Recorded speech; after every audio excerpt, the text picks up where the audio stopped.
We finally achieved FTL travel. At first, alien races seemed thrilled to have a new neighbor. Then they seemed terrified of us. We are the only ones to reach the stars with technology instead of magic. The first 20 years were fine. People traveled back and forth between all the worlds connected by the Spacegate network. Each world had a slightly different way of constructing space gates, but each spacefaring race eventually did. Some used rings of stone, some drew circles of blood. The humans used, of all things, rings of carbon-laced iron. Can you believe it? Iron, the most magically inert substance. It was like when the stone magistars first entered the Ring of Worlds. Everybody thought stone was an undynamic element, but the ways they used and moved it opened up all kinds of new industries. At first, we thought humans were that again. Some race had invented iron magic. As we began to trade spells back and forth, trying to decipher each other's codexes of knowledges, we found something disturbing. What was that, Grand Maester? Our spells translated into their system just fine. More than just fine. Every spell, one of what we thought were their mages, scientists they called them, were able to be figured out, not in years but in minutes. When we demonstrated one of our more advanced teleportation spells for the first time, the lead scientist screamed out, "This confirms quantum entanglement is an expression of the holographic principle." What's that mean, Grand Maester? Even to this day, we don't understand. It was like that with everything. We spoke in step-by-step processes and cherished the lessons handed down by our ancestors, never questioning but only expanding, never tearing down the origins of our knowledge. But humans and their scientists, they tore down their own foundations every day, rebuilding them stronger and better. We had never seen anything like it. We used cocktails of ingredients to help those damaged heal, just our vitalism traditions encouraged. They, however, could take a living being apart into pieces and put it back together. They were always taking things apart and putting them together. They couldn't leave them alone.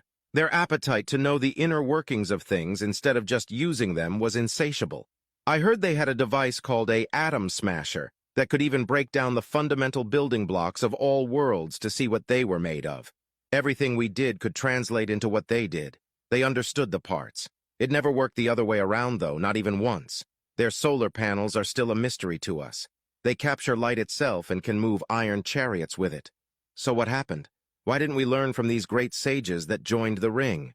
The problem was afterwards. In a month, humans could perfectly replicate our best personal teleportation spell. In a year, every human was blipping in and out of existence. The entire Imperial treasury was emptied of its gold by thieves in a week. Of course, we tried to stop them, but we were used to teleportation spells being something only Grand Maesters could do. We wouldn't sully ourselves with petty thievery. Our reputations alone were worth more than that. So what happened? We couldn't stand it, and we couldn't understand their methods. We went to war. Our greatest mages launched their best fireballs. Our invisible assassins stormed their unwalled cities. Did we win? We lost. Horribly. The entire Ring of Worlds was powerless before the humans. They could steal one tome, upload it to their infernal web of knowledge, their internet, and soon every human was using spells only our greatest could aspire to achieve. Our invisible assassins would trip their laser sensors and automated defense drones. And the fire mages, did they have bigger fireballs? Even to this day, any fire mage will break down in tears if you mention the words nuclear ICBM. They did not even bother to learn our most destructive fire spells. They had already long surpassed them. They sent great flying iron chariot golems through the portals to deliver these potent spells. Entire cities were wiped out in seconds. You mean days? It takes days for a proper fireball siege. One fireball acolyte, in seconds. In the ruins of Charbog, you can see the shadows of people imprinted on the stones where they were eating their dinner. So, why are we still here? Why are humans not ruling the Ring of Worlds? We surrendered unconditionally. After they plundered our greatest libraries, they didn't even destroy our tomes. They merely copied them. Something about a library called Alexandria. They had a very high respect for knowledge. Rather than rule us, they helped us rebuild. They did not teach us nuclear, but they did teach us some. As we did not have internet, they left us tomes called encyclopedia. And then, after they had interpreted everything from our tomes, they achieved godhood, the whole species. The acolyte's eyes widened. The whole species? Why do we not worship them then? The Grand Maester shook his head. They didn't need it. When they ascended, they understood the gods' needs for worship and sacrifice and found an alternative. They built something they called a Dyson sphere to power their godhood. We do not fully understand what this was, but that it could devour a star and provide much more power than an entire world of worship and sacrifice.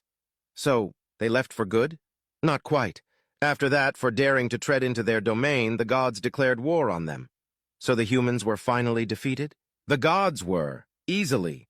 They understood how the gods gained their power. They called it quantum probability shifting.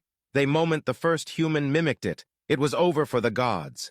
This is why all of our gods are less than 1,000 years old. They're all newly ascended gods that replaced the ones we lost before. So, humans are still out there in the universe, more powerful than any god, still lurking? Yes. Why do they not simply control our worlds easily?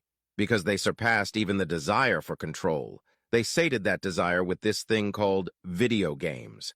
They could fulfill their desires without the need to harm others. Even the weakest of humans could revel in the gore of 1,000,000 destroyed worlds and yet not harm a soul. Scary. Yes, Acolyte, but the unknown always is. I only wished we had worked past that fear like the humans had, to embrace the unknown. Then maybe we would have been beyond the gods as a whole as well. So, this is all interesting. But what's it have to do with me learning to cast my mind-reading spell? Because it demonstrates why I must also teach you the human art of psychology. Because you need to understand why seeing without understanding truly leaves you powerless. The spell will grant you the ability to see what they're thinking, but without the ability to understand why they're thinking it, you will always fail against a mind-reading mage who has learned it.